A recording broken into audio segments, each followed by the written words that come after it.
Here's the right end. I've been in a long-term ongoing counseling for some past traumas that I've experienced as a young adult. I feel that I've made meaningful progress in my recovery, but I've recently felt like I've plateaued a bit in my healing journey. My counselor suggested some of the issues that I've experienced, like fatigue and chronic pain issues, may have something to do with my trauma. She recommended yoga and other physical activities. Does that work? What other areas of my life might my trauma be impacting? What a great question. You've asked an interesting and important, this isn't just academic, this is real life implications of what you said of trauma recovery. Now, I'm not going to go into 8,000 hours on this, but yes, what you said is really, really important for this reason.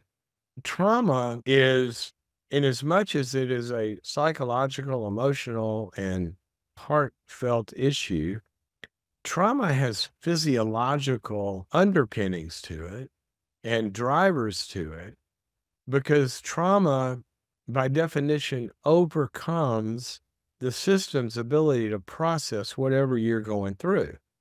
If you come up to me and go, "Boo," and kind of scare me, my physical system gets activated, my amygdala and all these hormones get released and cortisol and all of that.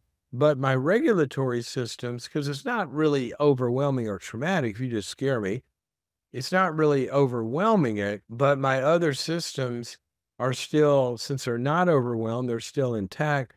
And I go, oh, that was just, they were kidding. And then what happens? The body calms down. Okay. The cortisol levels go back to normal. And that's the way we go through life. By definition, a trauma, if you look at the DSM or other places where it talks about this, it's when someone experiences something outside of the course of normal human experience. Normally, day to day, we have losses. Okay. Sometimes people die. My parents died when they were 92 and 94. I had way older parents when I was born. And that was a painful loss, but it wasn't traumatic because that's a part of normal life. I was dealing with somebody recently, his father was murdered at home. It's not normal. That's overwhelming. That's trauma. System can't cope with that. So when we're overwhelmed, you have a roof on your house and it handles snow and rain until it's overwhelmed.